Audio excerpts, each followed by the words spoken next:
Hey readers, it's Miss Winter back again, and I am here to continue on with our read aloud for those of you who want to find out how the book ends. So let's go. We are reading The City of Ember, and we are currently at chapter 17. In the last chapter, Lena had been captured by the guards and was sitting and talking to the mayor, who said that he was going to put her in prison, but then there was issues with the lights going on and off, and she made it up to the roof, and when the lights came back on, she started heading out to go back to see Dune and came up with a plan in her head. So here we are at chapter 17, Away. At 3:20, Dune took his pillowcase pack, left the school by the back door, and started up Pibb Street. He went fast. The lights had gone out for a few minutes just before 3, and he was nervous about being outside. He planned to take the long way to the pipeworks, out at the very edge of the city, to avoid any guards that might still be looking for him. He was filled with dread about Lena. He wouldn't know what had happened to her until he got to the pipeworks and she either showed up or didn't. All he could do now was run. He raced down Knack Street. It was strange to be out in the city with the streets so utterly deserted. Without the people passing back and forth, the streets seemed wider and darker. Nothing moved but himself, his shadow, and his fleeting reflection in shop windows he passed. In Selverton Square, he saw a kiosk where the poster with his and Lena's names on it had been pinned up.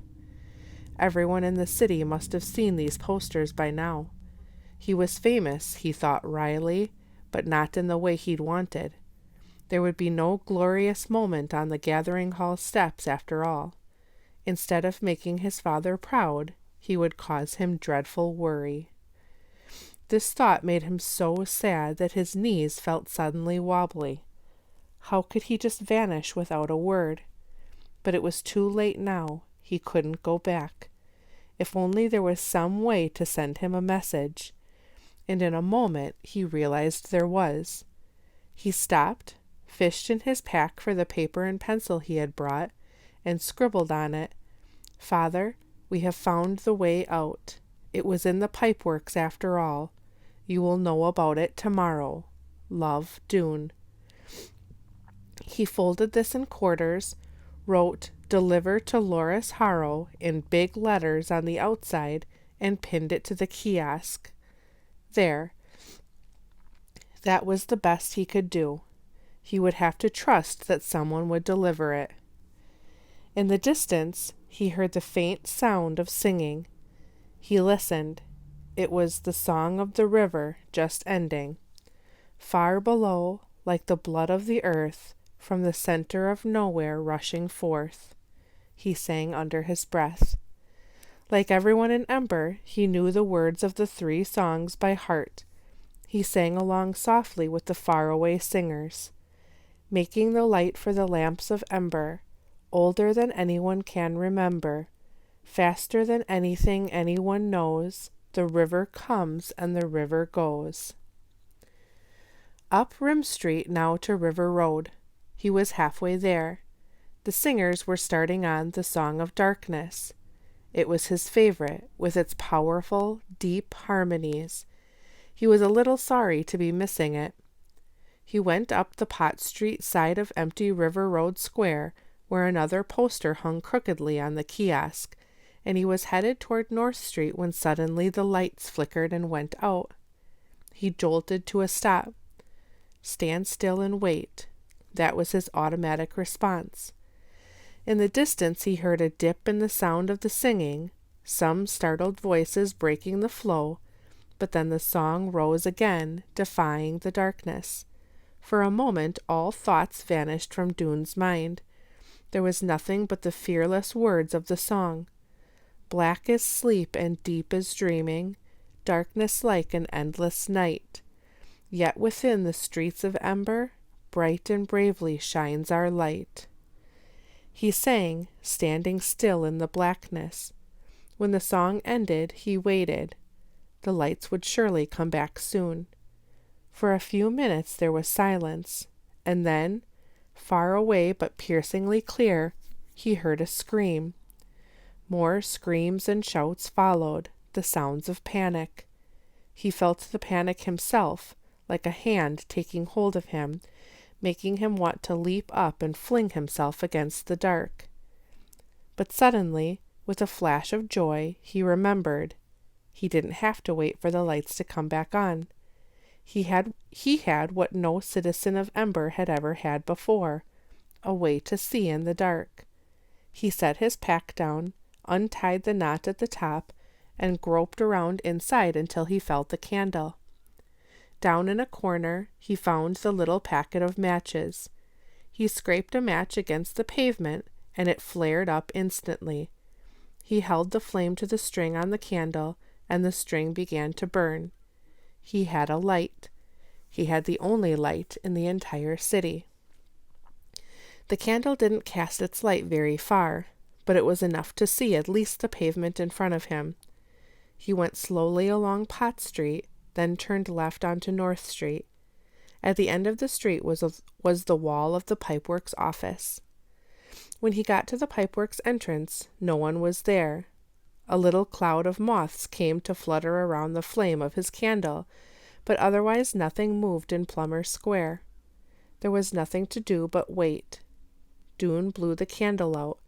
He didn't want to use it all up in case the light stayed off a long time, and squatted down on the pavement, setting down his bundle and leaning against one of the big trash cans.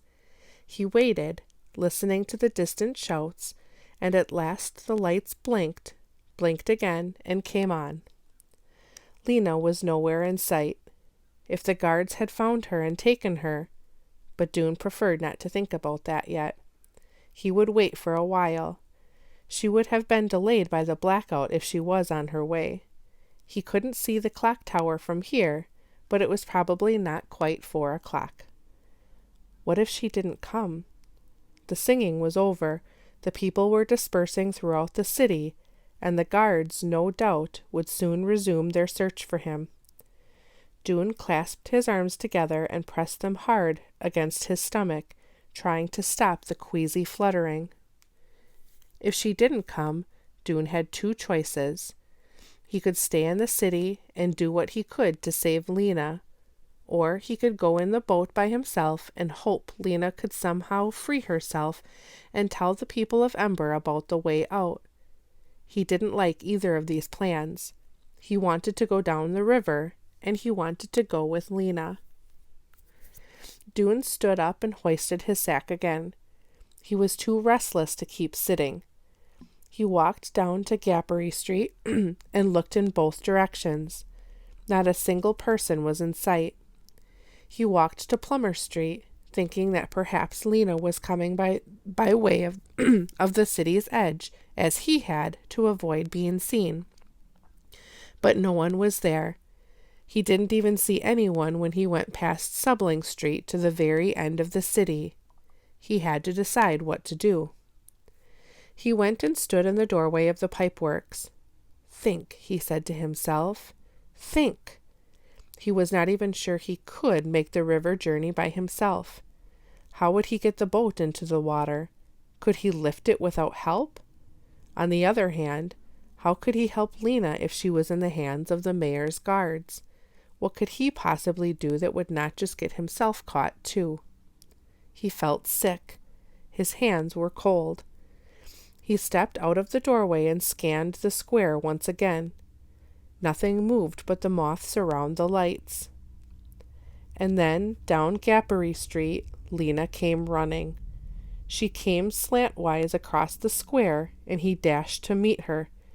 She was hugging a bundle to her chest. "I've come. I'm here. I almost didn't make it," she said, breathing so hard she could barely talk. And look, she folded back the blanket of her bundle. Doone saw a curl of brown hair and 2 wide, frightened eyes. "I've brought Poppy." Doone was so glad to see Lena that he didn't mind at all that Poppy was coming with them, making a risky journey even riskier. Relief and excitement flooded through him. They were going. They were going. Okay, he said. Come on.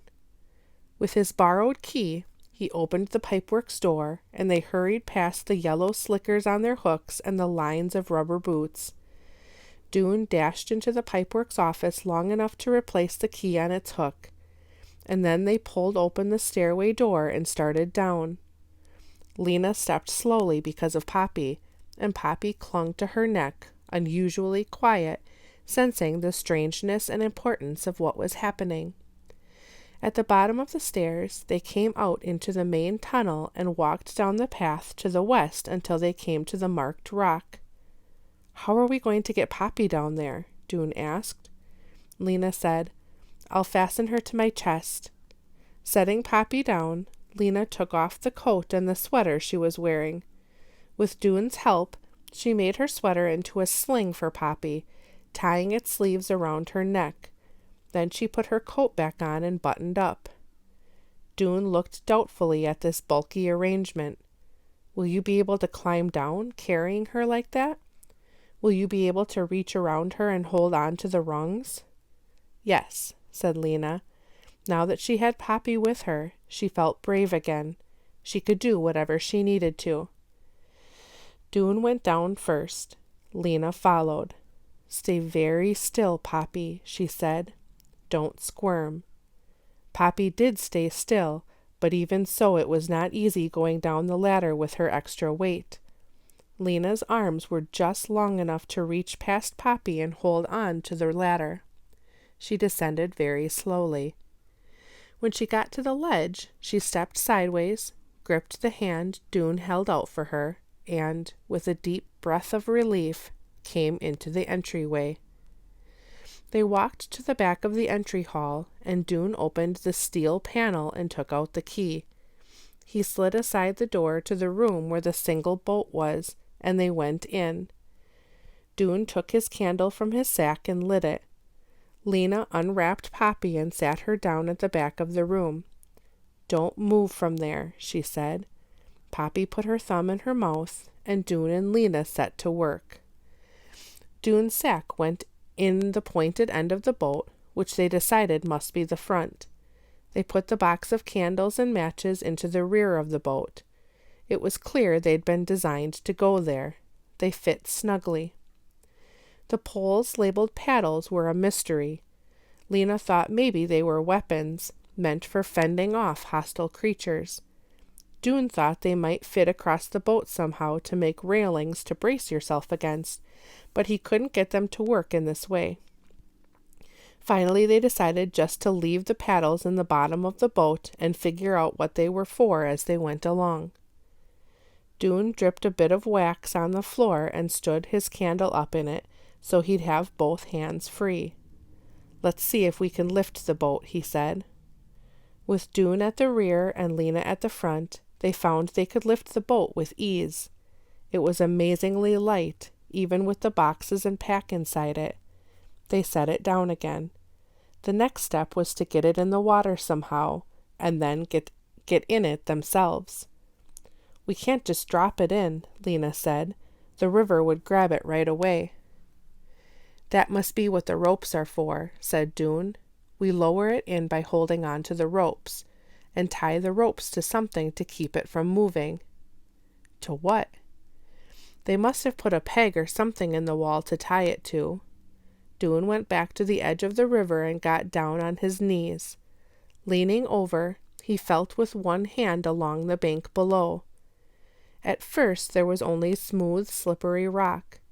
He moved his hand back and forth, up and down. River water splashed against his fingers. At last he felt something. A metal rod attached to the river wall, like the rungs of the ladder they had climbed down. I found it, he called. He got up again and went back to the boat room. Let's carry the boat out, he said. He and Lena lifted it and, taking small steps, moved it forward. As they went out the door, Poppy began to wail. Don't cry, Lena called to her. Stay right there. We'll be back in a second. They carried the boat right to the edge of the water and set it down carefully, its front end pointing downstream. Dune knelt again, feeling for the metal rod. "Hand me the end of the rope," he said. "Which rope?" Lena thought for a second. She realized it had to be the one attached to the side of the boat nearest her. That would be the side closest to the riverbank where they would put the boat in, or when they put the boat in. She uncoiled the rope, ran it around the boat, and handed its end down to Dune, who lay on his stomach with his head hanging over the edge and knotted the rope to the metal rung in the wall. He got to his feet again, wiping water from his face. "Now," Dune said, "we can put the boat in the water." Another wail came from the boat room. "I'm coming," Lena called, and dashed back for Poppy. She hoisted her up and spoke into her ear in the voice she used for announcing an exciting game. "We're going on an adventure, Poppy. We're going for a ride in the water. It will be fun, sweetie. You'll see." She blew out the candle Dune had left and carried Poppy to the river's edge. "Are we ready?" said Dune. "I guess we are." Goodbye to Ember, Lena thought. Goodbye to everyone. Goodbye to everything. For a second, a picture of herself arriving in the bright city of her dreams flashed into her mind, and then it faded and was gone. She had no idea what lay ahead. She set Poppy down against the wall of the entry passage. "Sit here," she told her. "Don't move until I tell you to." Poppy sat, her eyes wide, her plump legs sticking out in front of her. Lena took hold of the rope at the rear of the boat. Dune took hold of the rope in the front. They heaved the boat up and stretched sideways to swing it out over the water. It tipped alarmingly from side to side. "Let it down!" yelled Lena. They both let the rope slide through their hands, and the boat fell and hit the water with a slap. It bounced and rocked and pulled against its tether, but Dune's knot held. The boat stayed in place, waiting for them. "Here I go," Dune cried. He bent over, gripped the rim of the boat with one hand, turned backward, and stepped in. The boat tipped sideways under his weight. Dune staggered a step and then found his balance. "All right," he yelled. "Hand me Poppy." Lena lifted Poppy, who began to howl and kick at the sight of the bucking boat and the churning water.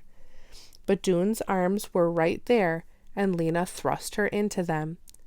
A second later, she jumped in herself, and then all three of them were tossed to the floor of the boat by its violent rocking. Dune managed to get to his feet. He hauled on the rope that held the boat to the bank until he was close enough to reach the knot. He struggled with it. Water splashed into his face. He yanked at the knot, loosened it, pulled the rope free, and the boat shot forward. All right, readers, that is where we are going to end today. Once again, we are at a big cliffhanger. I know some of you probably want to continue going, but we'll leave another chapter for tomorrow. And again, I'm excited to find out what's going to happen, because this is quite the exciting book. So thanks again for joining me, and I look forward to reading again with you tomorrow.